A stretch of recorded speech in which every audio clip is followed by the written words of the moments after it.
I'm really excited to be here. So I've got a couple of quotes from Sri Harold that I want to talk about. And it's from The Awakening Soul, page 126. Eck is a path of moderation. I've put together 5 points that may help you day to day. And I'm only going to talk about 2 of those points, so you'll have to look up the other ones yourself. So point number 4. I know. Point number 4, being different can make you an outcast or a leader. Sometimes you need to make a choice. And I'm definitely different. For those of you that know me, and it's not just because I'm bald or exceptionally good looking. It's because I'm a professional juggler. I actually make my living juggling. I work with a comedy juggling team, and we travel all over the place juggling crazy, dangerous things. And I'll give you a quick demonstration. These aren't dangerous, so you're fine, unless you're in the front row. Thank you.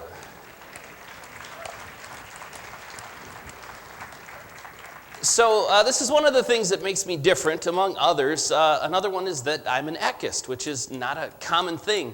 And I know a lot of you out there are on Facebook, hopefully not right this second, but I mean have a Facebook page. Some of us spend a little too much time there when they should be doing their spiritual exercises. That would be me.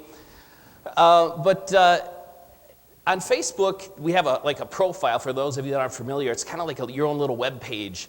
And there's a little section that says religion. And I've always left that blank. And it's not because I'm not proud to be an ECKANKAR. It's mostly just kind of a private thing for me.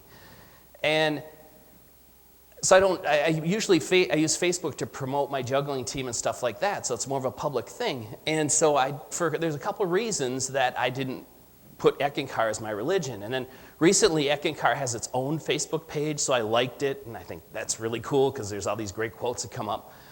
But, so one of the things that started making me think about is after I liked that page, I thought, well, you know what, why don't I put ECKANKAR as my religion on my Facebook page? And I kind of realized it's just an uncommon religion, and I didn't want anybody to think I was weird. Let's go back. I juggle knives, do yo-yos, and I make a living doing this stuff. So, and I'm worried that people are going to think I'm weird. Yeah, this is what I do. It's nothing weird about this. I make a living. So, anyway, there was another reason that I didn't put ECKANKAR on my Facebook page, and that's because I didn't know how great that would be for ECKANKAR. Let me explain. My juggling team, we juggle dangerous stuff. I catch flaming knives. I juggle machetes and stun guns and all. The stuff I do in my show, it's not even allowed in this building. Okay, so they won't even let me in here with the stuff that I juggle. And I work in a lot of course environments. I thought, well, maybe it wouldn't be great for ECKANKAR to know I'm a member of ECKANKAR. So I effectively made myself an outcast in both worlds. Right? Like, no one will take me.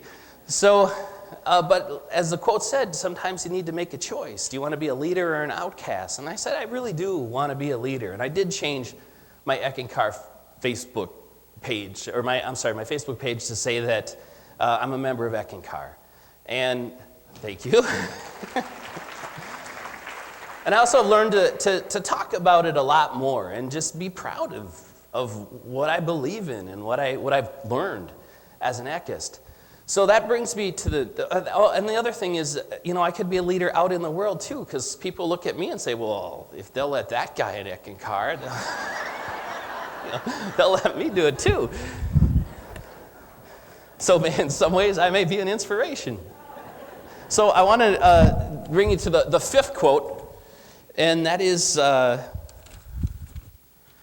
point number 5. Tell others about the teachings of Eck, which is something that I hadn't done a lot of. If anyone asks, I'm always happy to talk about it. But the quote actually is, point number 5, tell others about the teachings of Eck. This ties in with the greater spiritual purpose, why soul has come here, to become a co-worker with God. And I also do some consulting work, and I work at a store. I have a number of employees that I work with, and none of them really know that I work in ECKANKAR, and I don't talk about the teachings much. But I decided to bring in a bunch of Hugh CDs and ECKANKAR material, and I just left it on my desk, and I didn't bring it up to anybody. But within a week, every single one of my employees came up to me and gave me a reason to talk to them about ECKANKAR. Some of them had a dream, or some of them came to me with a story, or someone just asked me, so what do you believe? But my favorite one was my friend Jordan. He came to work, and he looked really wiped out. And he's like, just looked like he had a bad night. I'm like, what's wrong? He goes, I didn't sleep last night. And I'm like, well, why? He goes, you wouldn't understand. And I said, well, try me. He said, well, I have these dreams, and in the dreams, they try and teach me stuff, and it's really cool stuff, and I can remember it all when I'm there, but when I come back here, I can't remember any of it. And I said, well, you know what, Jordan? And he goes, I don't want to hear it, okay? Because I don't care what you say, the dreams are real. There's real places and real people, and I don't care what you tell me, it's just real, okay? And I said, well, Jordan, have I got some books for you?